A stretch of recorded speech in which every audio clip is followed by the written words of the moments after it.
Bom dia. Bom dia. Estamos de volta para mais um trabalho, mais um encontro. Hoje resolvemos gravar uma das nossas palestras dentro do módulo Psicoteologia. Por psicoteologia nós entendemos a combinação de conhecimentos da área de psicologia com conhecimentos da área teológica. Normalmente a gente fala do ser humano, dos seus problemas, das suas angústias, das suas lutas, como faremos hoje, a partir de um referencial teológico e aquilo que a gente faz em especial, nosso referencial, nosso ponto de partida é a Bíblia. Hoje o texto escolhido é Gênesis, capítulo 32. Gênesis é um dos livros que eu mais gosto de ler. Dois livros, dois não é o único, mas é um dos livros que mais demonstra as angústias humanas, as lutas humanas, os anseios humanos, as perdas e as conquistas e as vitórias dos seres humanos. Aqui nós encontramos grandes homens de Deus, grandes patriarcas, Abraão, Isaac e Jacó. Como eu sempre digo para vocês, fico entusiasmado, animado, eu fico maravilhado com a demonstração do homem, das questões humanas, relações familiares em sociedade, mostrando de uma forma nua e crua. O texto não tenta enfeitar.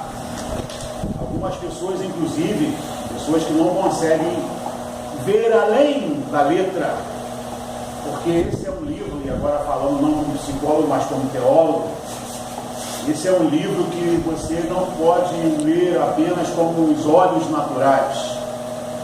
É preciso que você o interprete com uma inspiração maior.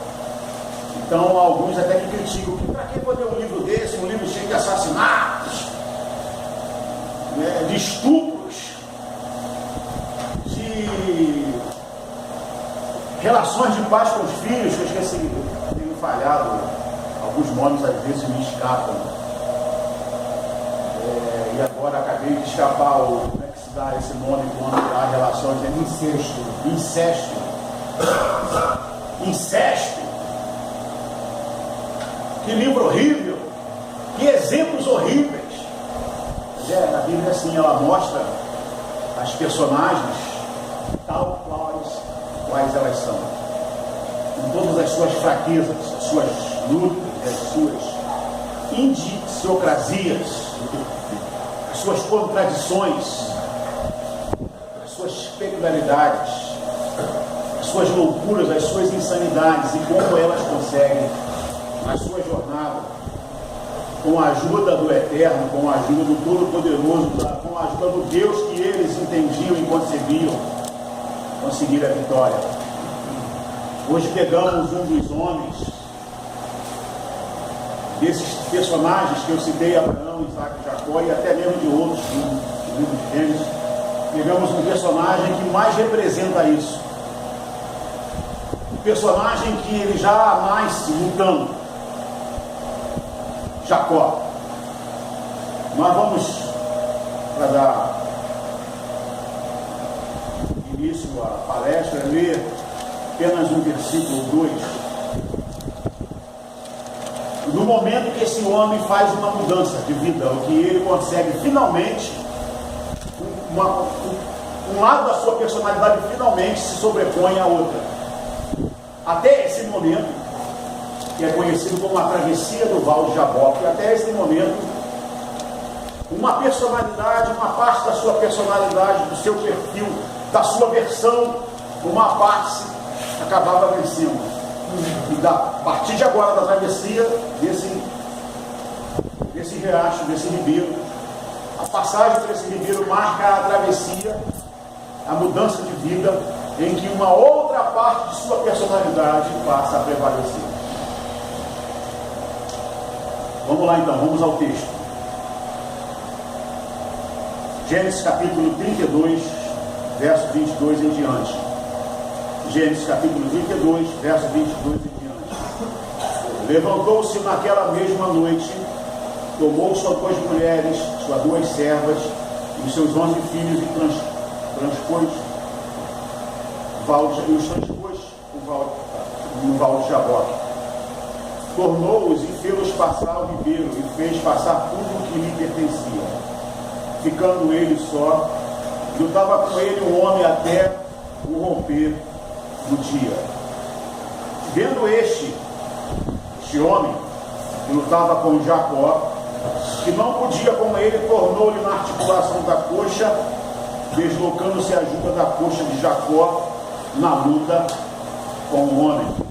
Algumas tradições colocam varão, traduções mais antigas. Disse este: deixa-me ir, pois já rompeu o dia. Respondeu Jacó: não te deixarei ir, senão me abençoares. Perguntou-lhe, pois, como te chamas? Ele respondeu: Jacó. Então disse: já não te chamarás Jacó, e sim Israel, pois como príncipe lutaste com Deus e com os homens e prevaleceste. Tornou Jacó: dize, rogo-te, como te chamas? Respondeu ele: por que perguntas pelo meu nome? E o abençoou ali.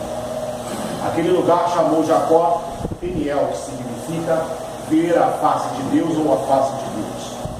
Pois disse: vi a Deus face a face e a minha vida foi salva. Nasceu o sol quando ele atravessou o Peniel e manquejava de uma coxa. Por isso os filhos de Israel não comem até hoje o dedo do quadril na articulação da coxa, porque o homem tocou a articulação da coxa de Jacó no nervo do quadril. Personagem Jacó.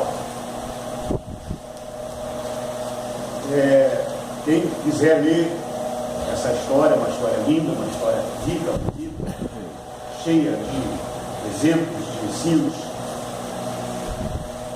daquilo que o homem pode fazer de mal, de ruim, de perverso, e de como o homem pode mudar, conquistar e se tornar a sua melhor versão.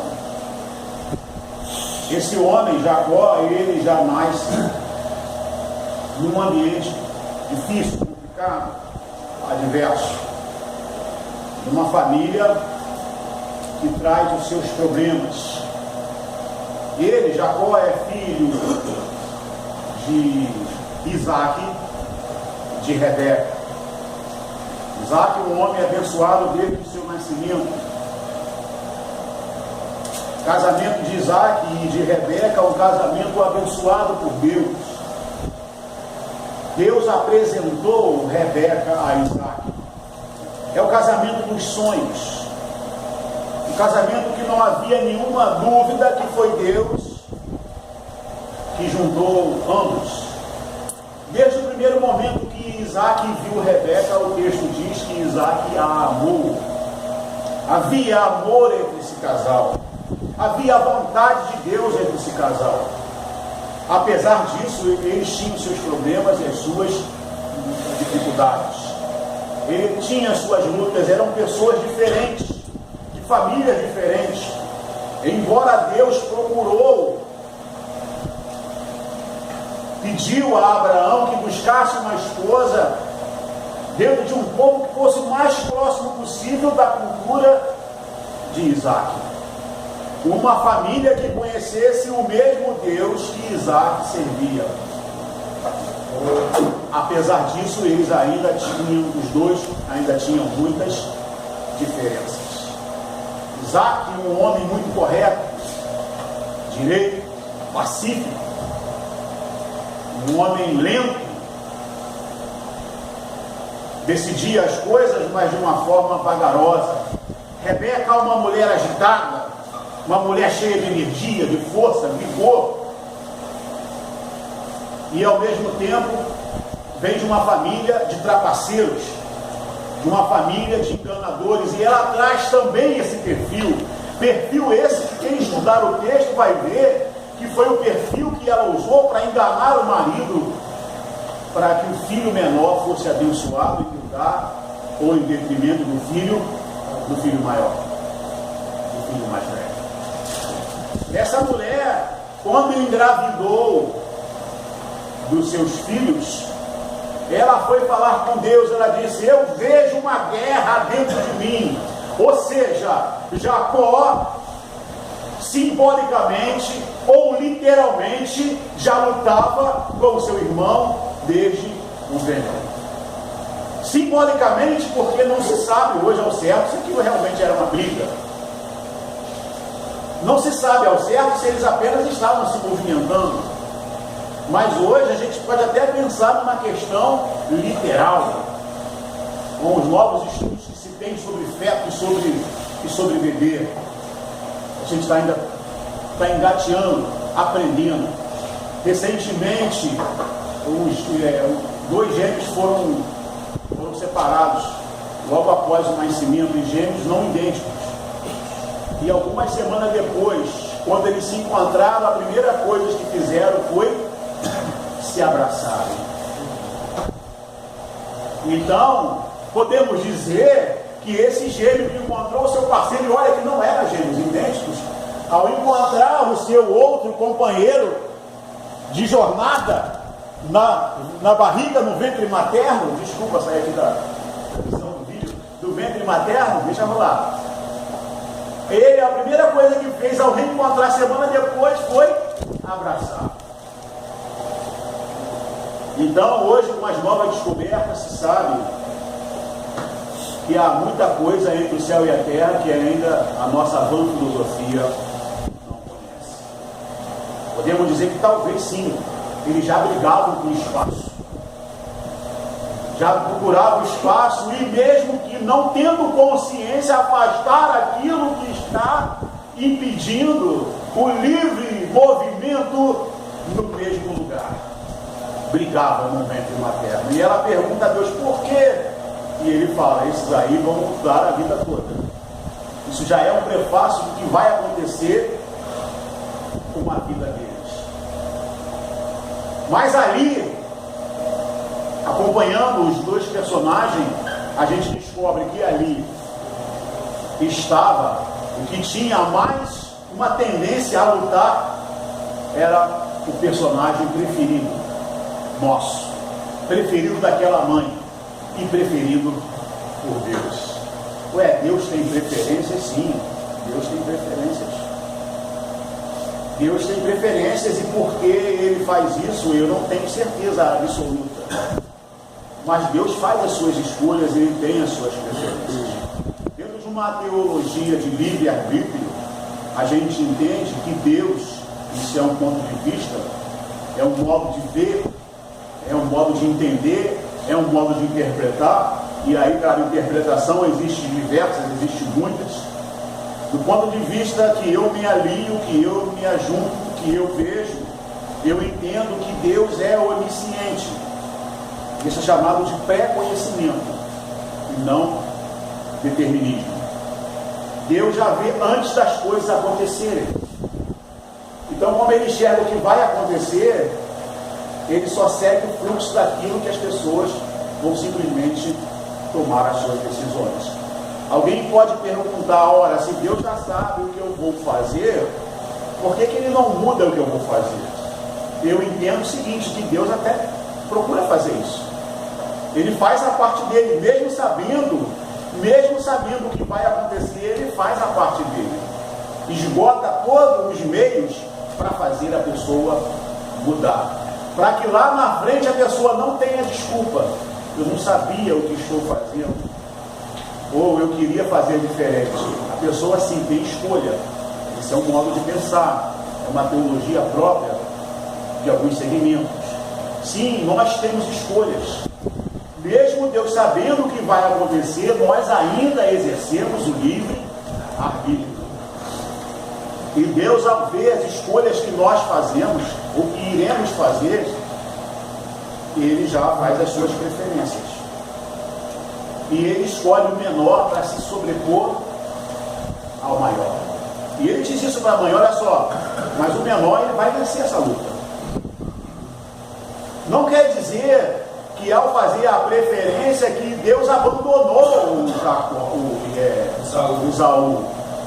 Se você acompanhar a história bíblica, se você tiver o cuidado de acompanhar a história bíblica, livro de Gênesis, livro de Êxodo, você vai descobrir que lá na frente o povo de Israel, ou seja, esse homem venceu ao tal ponto de ter um povo que carrega o seu nome. Esse homem faz diferença, esse homem modifica o seu meio, esse homem faz história, ao ponto de ter um povo que carrega o seu nome. Mas lá na frente, quando esse povo sai do Egito, esse povo cresce no Egito, esse povo ganha volume do Egito, esse povo ganha uma identidade no Egito, e eles um dia saem do Egito, e eles vão em direção à terra prometida. É um povo que luta, é um povo que precisa vencer através da luta. Nada vem fácil para eles, porque eles trazem consigo esse nome, aquele que luta com Deus. Israel significa isso. O texto diz príncipe de Deus, um príncipe de Deus, mas o significado do nome é o que luta com Deus. O povo então carrega esse mesmo nome e eles precisam, para alcançar a bênção, eles precisam lutar. E na caminhada, na jornada da conquista da terra prometida, na conquista das bênçãos, na conquista da vida plena, na conquista da vitória, de uma vida confortável, de uma vida realizada, de uma vida feliz. Nessa jornada, Deus diz para eles: não toque nesse povo descendente de Esaú, porque eles têm a minha promessa, porque eles têm o meu cuidado, porque eles têm a minha proteção. Apesar de Jacó ser o preferido para os propósitos e para os planos de Deus, Jacó não foi rejeitado, Esaú não foi rejeitado. Esaú também foi abençoado. Deus tinha uma bênção própria para ele. Às vezes nós ficamos assim nos questionando por que Deus prefere umas pessoas para fazer certas coisas e me dá talvez um serviço mais simples. Não nos cabe questionar as decisões de Deus, cabe apenas a nós submetermos a elas. E quando a gente faz isso, quando a gente se submete à vontade de Deus, a gente encontra a realização, a gente encontra a felicidade, a gente encontra a bênção, a gente encontra a vida plena. Esaú, posso dizer até que com menos luta, com menos angústia, com menos adversidades, conseguiu a realização e ser abençoado. Esse homem que escolhido por Deus desde o ventre materno tem lutas maiores, tem angústia maiores, tem dores maiores, tem dificuldades muito maiores. Por conseguinte, também tem as maiores vitórias. E acaba sendo aquele que faz a maior diferença historicamente. É aquele que até hoje é o nosso personagem preferido, é o nosso herói, é o nosso modelo de homem que segue e busca a vontade de Deus. Desde o ventre materno estava lá ele lutando. Só que as coisas já começam a ficar difíceis para ele, porque ele é o segundo a nascer. Ele vem agarrado ao calcanhar do irmão que é o primogênito, que é o mais velho.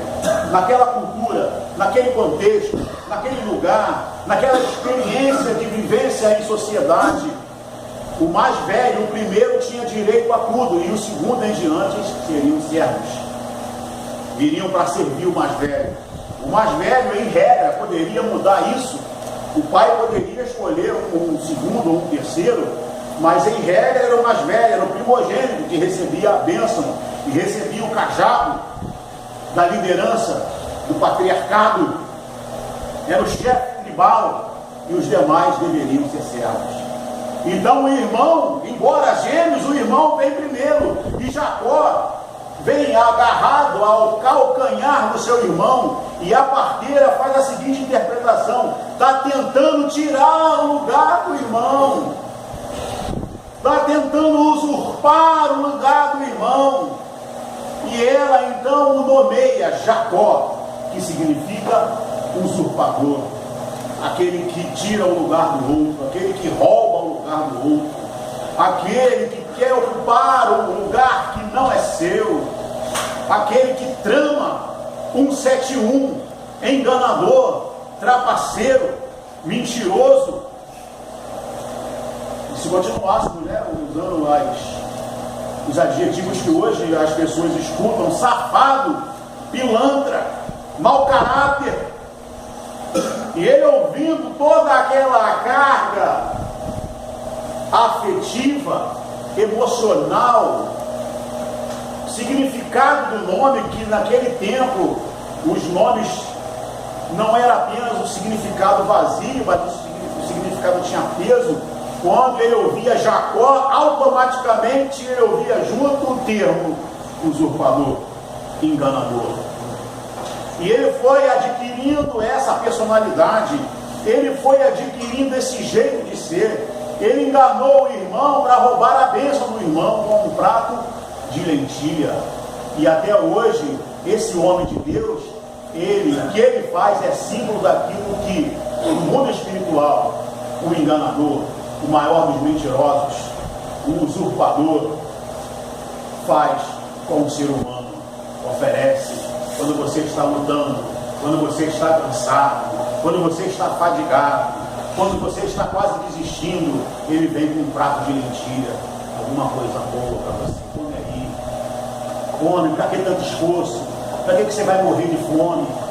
Você não vai conseguir mesmo. Come aí, desiste da sua bênção, me dá a sua bênção, e toma aí um prato de lentilha, toma aí um guisado, assado, um pedaço de carne. Se realiza, se satisfaz a sua carne, satisfaz o seu apetite, o seu desejo, a sua fome. Você tem direito de comer. Que importa a bênção? Jacó, o nosso herói, fez o papel do diabo.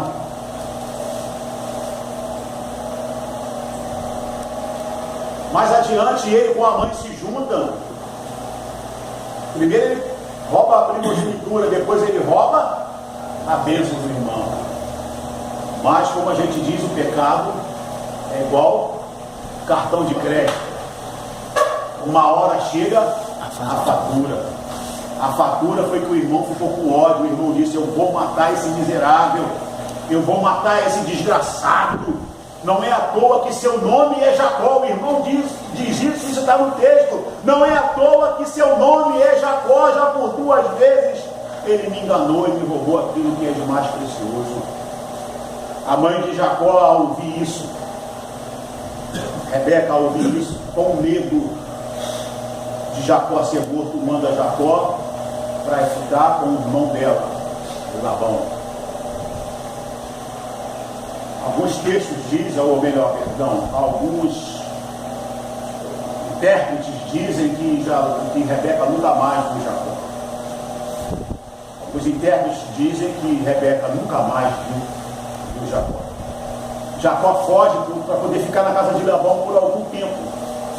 E ele vai ficar lá 20 anos. Ele, o mentiroso, o enganador, o esperto, o trapaceiro, o estelionatário, ele vai lidar com alguém que era mestre nessa arte. Aquilo que ele fazia com os outros, ele vai sofrer na própria carne, na própria pele. Aqui no QG da Paz há muitas coisas boas e muitas coisas ruins. Uma das coisas ruins é lidar com 10 pessoas no mesmo quarto, uma das, falando que é a única, lidar com 10 pessoas no mesmo quarto, e a pessoa às vezes levanta de madrugada para ir ao banheiro, dá descarga, tosse, ronca, elimina fratulência. É desconfortável estar com vários homens no mesmo quarto e a pessoa se vê incomodada no seu sono, no seu espaço. E muitas vezes se queixa, não só com os profissionais e a direção do QG da Paz, mas com o próprio familiar. Você não sabe como é difícil esse lugar, com 10 homens no mesmo quarto.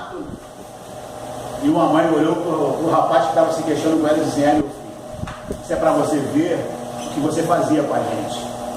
Quando você chegava fora de hora, chegando de madrugada em casa, quando chegava drogado, alterado, que não deixava ninguém dormir, quando a gente estava em casa preocupada com você porque não sabia onde você estava. É isso aí. Agora você está vivendo e sofrendo na própria pele. Então você agora aprende a respeitar. Quando você estiver com a gente, aprende a respeitar a gente também. Jacó vai estar com o maior dos enganadores. 20 anos. O cara já começa a enganar ele, porque ele trabalha 7 anos por uma filha que ele amava. Ele amava a Raquel, se enamorou de Raquel, se apaixonou por Raquel e se comprometeu com um tio, porque Labão era tio dele, se comprometeu de trabalhar com esse tio durante 7 anos, para casar, para desposar de Raquel. Mas na primeira noite ele vai dormir com Raquel, e quando ele acorda pela manhã, não é Raquel, quem é? É Lia. Esse texto pode ser questionado, pode ser reinterpretado, pode ser visto de uma outra maneira. Uma coisa é, dos nossos propósitos, nós entendemos que Labão conseguiu enganar. Ele caiu nas artimanhas de Labão. Quando ele acorda pela manhã, por que você fez comigo? Eu trabalhei por uma e você me dá uma outra. E o homem fala assim, não, aqui nessa terra a gente faz diferente. Aqui nessa terra a gente faz diferente. Eu não posso dar a menor sem antes casar a maior. Eu te dei a maior, faz essa semana com ela, e depois de uma semana eu te dou a menor e você vai trabalhar para mim mais 7 anos. O cara aprisiona ele mais 7 anos. O cara poderia ser honesto com ele, desde o começo, olha só, não posso te dar a filha menor sem te dar maior. Podia ser honesto com ele, ser claro. Você quer um negócio, quer, se não quer, a gente não faz. Mas o que o cara faz? Ele, enganador, ele dá um jeitinho para se dar bem.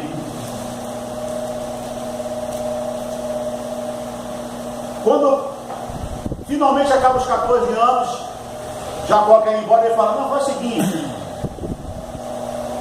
vê uma forma de eu te pagar e você fica comigo, você é meu filho. Na verdade, sobrinho, mas você é meu filho. Tem como um filho. Ter como filho não é a mesma coisa que ser um filho. Eu te tenho como um filho.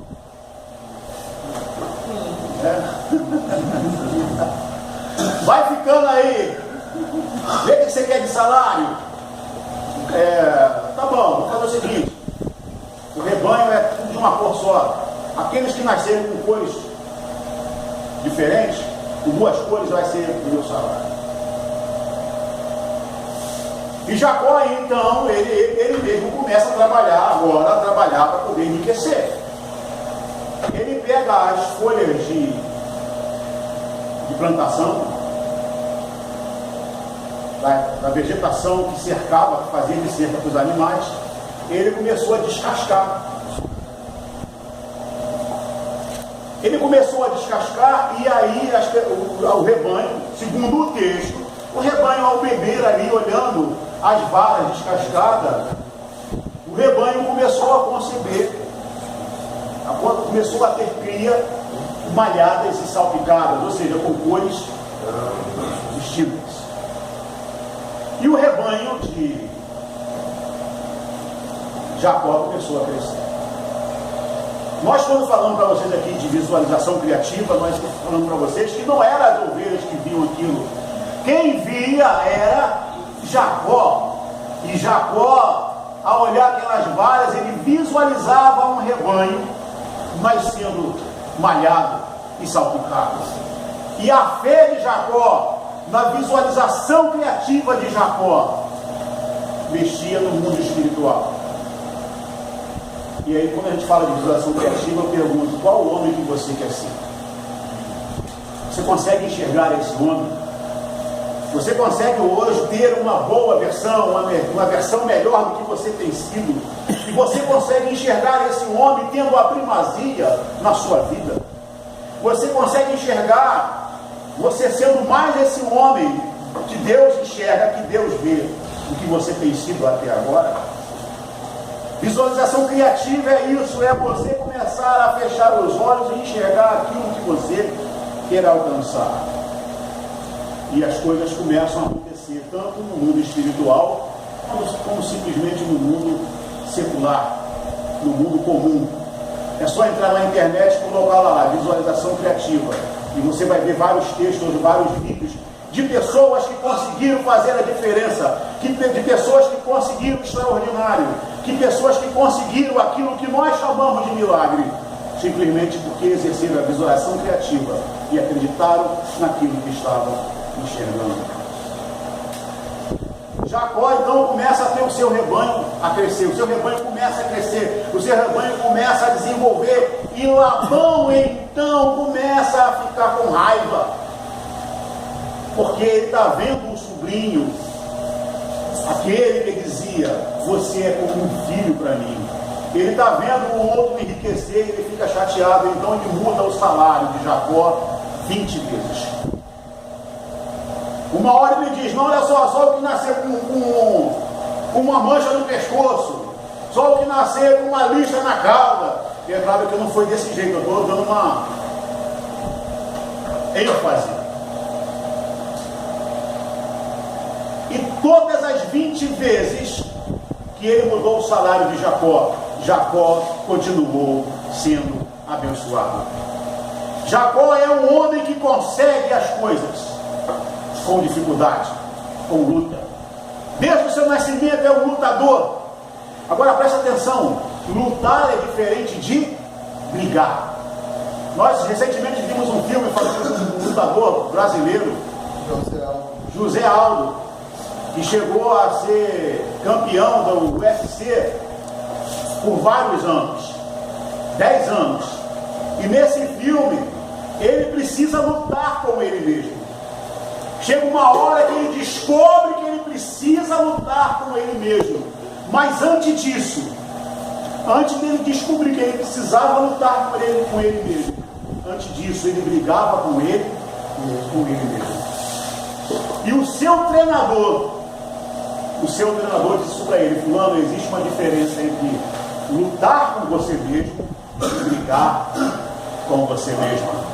Você briga com você mesmo quando você perde o controle das suas ações, do seu comportamento, da sua conduta, e você oscila. Uma hora você faz aquilo que não devia ser feito, ou deixa de fazer aquilo que era para fazer, e logo depois você está se criticando, você está se xingando, você mesmo está se chicoteando, se degradando, batendo nas suas próprias costas com o chicote dos pensamentos e dos sentimentos. Isso é brigar com você mesmo. Isso é ofender você mesmo. Depois de você se espancar bastante e caçar um lado que está satisfeito de bater, o outro começa a sentir pena de si mesmo. E aí, quando eu estou com pena de mim mesmo, esse outro lado começa a ficar com pena dele mesmo. Daqui a pouco, então, eu tenho direito de transgredir de novo. Eu tenho o direito de burlar as regras. Eu tenho o direito de obter prazer de uma forma fácil, porque eu sofri e agora então eu tenho que compensar esse sofrimento. Isso é você brigando com você mesmo. Lutar com você mesmo é uma outra coisa. É você saber as forças que tem os dois lados e deixar que cada lado seja utilizado no momento certo, na hora adequada. Não existe lado bom e lado mau. Existe lado apropriado, lado adequado e lado inadequado. A própria carne, que a Bíblia diz, o apóstolo São Paulo diz no capítulo 7 de Romanos, que ele lutava com ele mesmo. E ele chamava um lado de carne. A gente pode precipitadamente achar que a carne é um lado mau. Mas a Bíblia em nenhum lugar diz isso. A Bíblia diz apenas que a carne é fraca. Ela não diz a carne é má, a carne é ruim, a carne é um monstro. Ela diz a carne é fraca. E para algumas coisas ela tem que ser crucificada. Não é para todas. Comer comida é uma atividade. Comer comida, perdão a redundância. Se alimentar, comer, ingerir alimentos É uma atividade legítima, saudável, prazerosa, aceita. Comer na quantidade adequada às minhas necessidades. Não há nenhum mal em ter prazer, em comer e ter prazer. O mal, o errado é a gula. É quando eu extrapolo, é quando eu vou além das minhas necessidades. É quando aquilo que eu faço começa a me fazer mal de um jeito ou de outro. A carne não é má, ela é fraca, e para algumas coisas ela precisa ser crucificada. Não há lado bom e lado mau. Existe um lado que em certas circunstâncias é conveniente e em outras é inconveniente. Às vezes nós precisamos desse lado mais agressivo. Há situações sim que eu preciso liberar esse lado. Quando eu estou numa intimidade sexual, eu preciso liberar certas partes da minha personalidade que em outras é completamente inadequada. Mas entre quatro paredes com a minha esposa é completamente legítimo.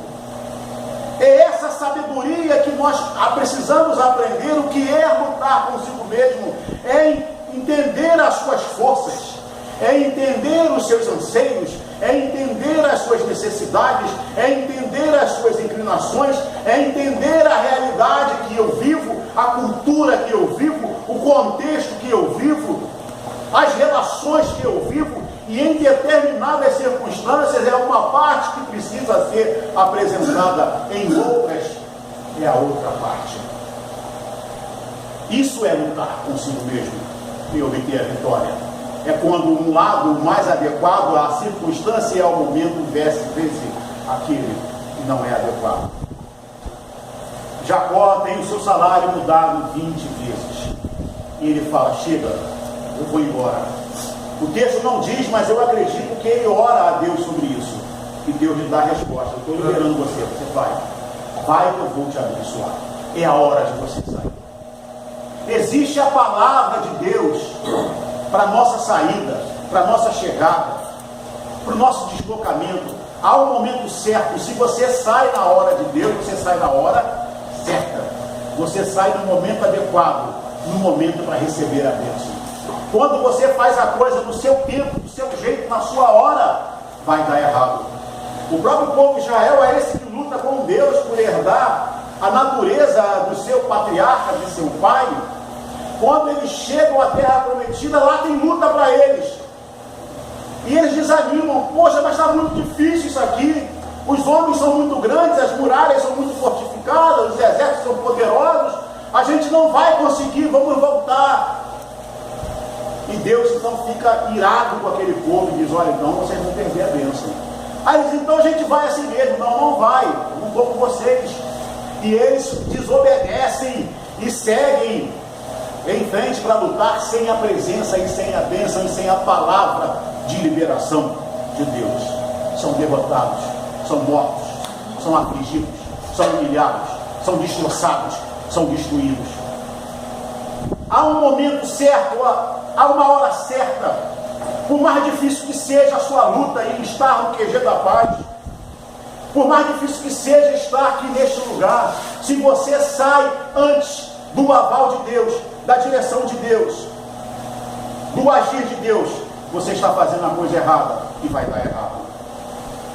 Jacó então se prepara para sair, mas ele, a velha natureza ainda continua agindo nele, então ele faz a coisa certa do jeito errado.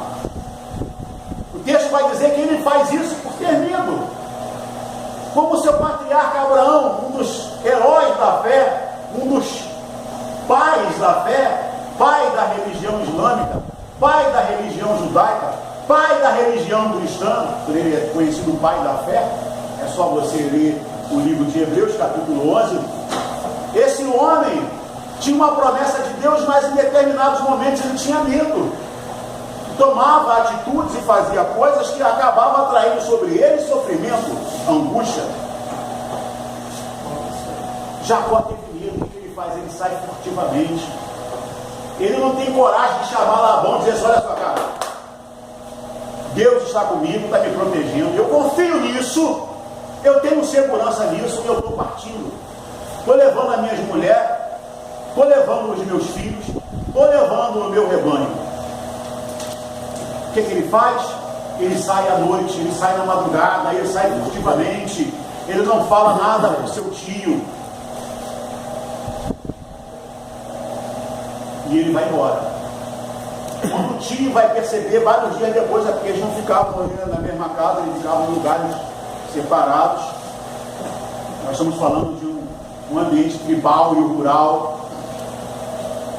Vários dias depois chega a notícia: olha, Jacó fugiu com suas filhas, com seus netos e com seu rebanho.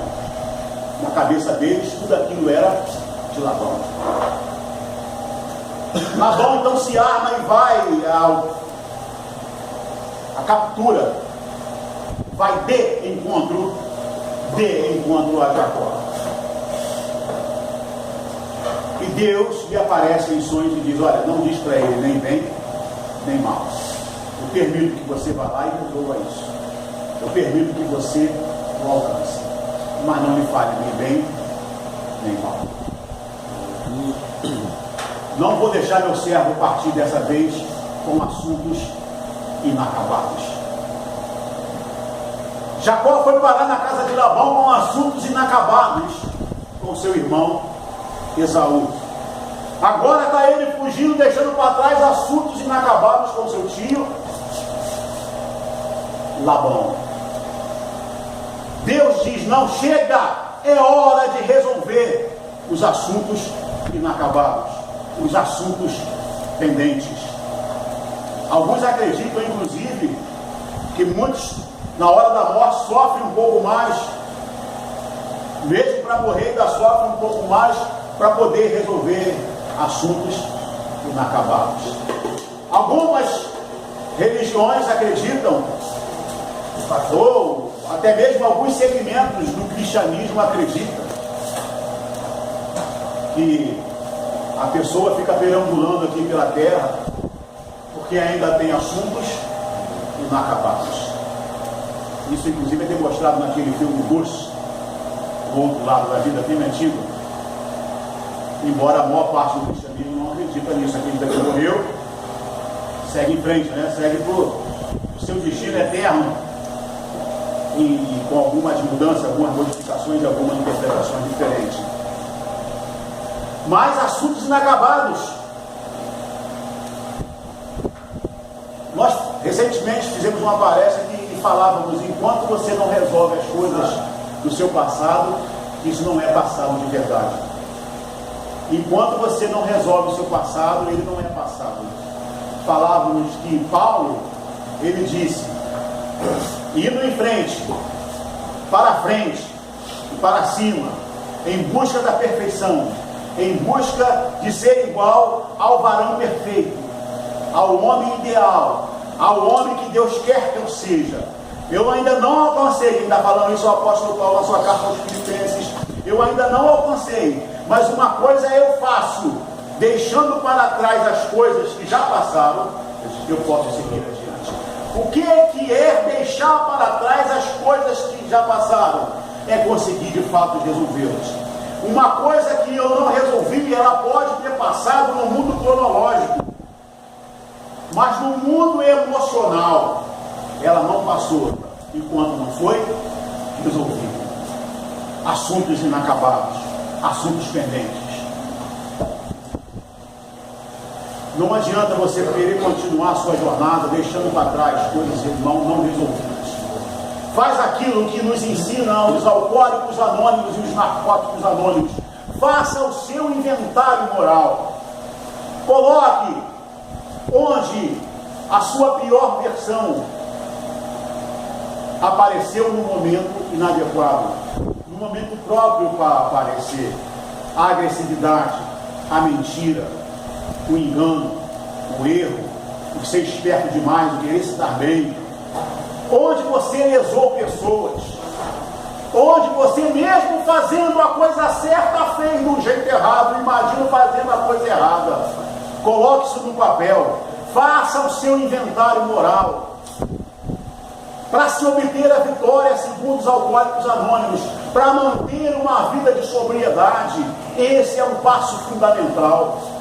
Não adianta querer seguir adiante com assuntos não resolvidos lá atrás. Isso vai te perseguir, isso vai te atrapalhar, e isso uma hora vai te derrubar.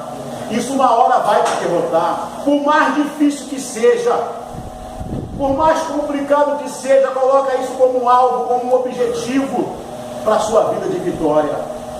Faça o seu inventário moral. Era hora de Jacó começar a resolver os seus assuntos inacabados. À sua frente, à sua retaguarda, o seu tio. E à sua frente, o seu irmão, com um assunto pendente há mais de 20 anos. Se você estudar o texto, você vai perceber que ele vai de encontro ao irmão e não ao encontro. Ele vai também ao encontro. Ele está indo ao encontro do irmão, mas o irmão está vindo de encontro a ele. E o texto é claro que o irmão vem com 400 homens. Para que se encontrar com Jacó com 400 homens com a espada na bainha? 20 anos se passaram e provavelmente, não se tem certeza, porque o texto não é claro, mas provavelmente 20 anos depois Esaú ainda estava com o coração magoado. 20 anos depois Esaú ainda estava querendo vingança. E quando ele soube que seu irmão vinha, ele disse: é hora, agora finalmente é o momento do acerto de contas. Você querendo ou não, uma hora você fica entre a cruz e a espada. Se correr, o bicho pega. Se ficar, o bicho come. Ele olha à sua frente, está o seu irmão, vem lá com 400. Atrás vem o seu tio também com um exército armado. Se correr, o bicho pega. Se ficar, o bicho come. Porque a sua personalidade ia deixando assuntos inacabados. Esperto demais. Esperto demais. Se dá bem. Se dá bem. Se dá bem com o prejuízo do outro. Imagina a angústia desse homem. E ele vai então, obviamente, buscar a terra. O texto não é detalhista, ele não entra em muitos detalhes. O texto tem o propósito de apresentar a história. Apresentar a Bíblia tem o propósito de apresentar um plano de salvação. E cabe a gente extrair os ensinos. Se a gente puder, com a ajuda do Espírito Santo de Deus. Provavelmente, um homem que busca a Deus é um homem crente, não há dúvida disso. Várias experiências com Deus, é um homem crente, mas um homem com muita dificuldade de personalidade. Nesse momento de angústia, ele faz o que faz o autor do Salmo 121: eleva os meus olhos para o alto. Embora o texto aí, na sua origem, eleva os meus olhos para os montes e vejo o perigo. Isso uma outra hora a gente prega esse texto para vocês. E agora? E agora?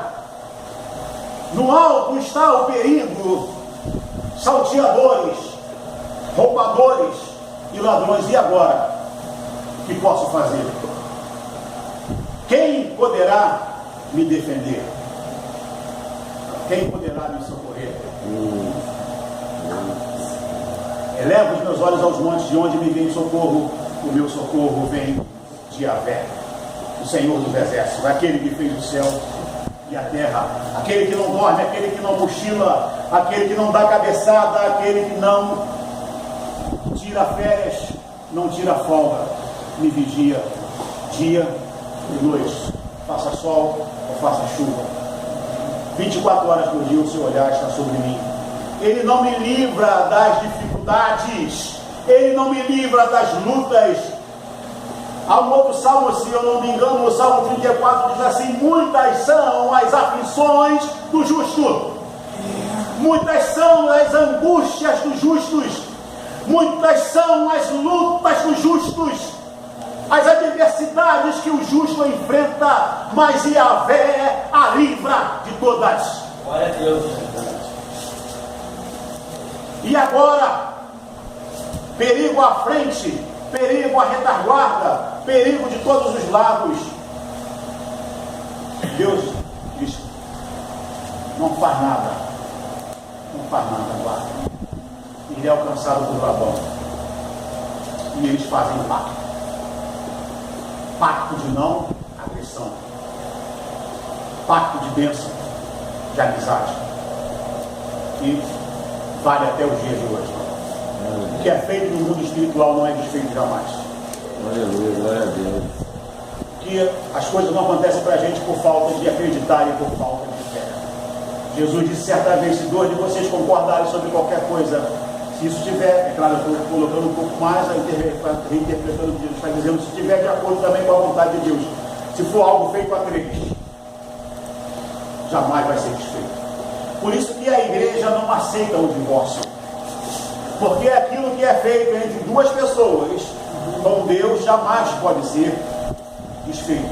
Eu não estou dizendo que o casamento civil não pode ser desfeito. Eu não estou dizendo que ir ao cartório e ter uma certidão de casamento não pode ser desfeito. Eu estou dizendo que aquilo, com papel ou não, que tem um triângulo, uma ligação com Deus, o que Deus juntou, não o que o cartório juntou, não o que o oficial de justiça juntou, não o que o juiz de paz juntou, não o que o pastor juntou, o que Deus juntou, o homem não pode separar. Glória a Deus. O que é feito no mundo espiritual, o que tem um pacto feito com Deus, jamais é desfeito. E ele então resolve um assunto inacabado. Agora tem mais um próximo, mas antes de você resolver esse último assunto, é hora de você mudar. É hora de você enfrentar você mesmo. O texto diz que ele luta com o homem. E ele entende que aquele homem é um ser espiritual. Nós interpretamos em geral como sendo um homem. Jacó diz que é o próprio Deus. Seria aí uma teofania, Deus se manifestando em alguma coisa. Eu entendo que aquele ser sobrenatural porque é algo que não nos é natural, não é comum, não é do nosso cotidiano.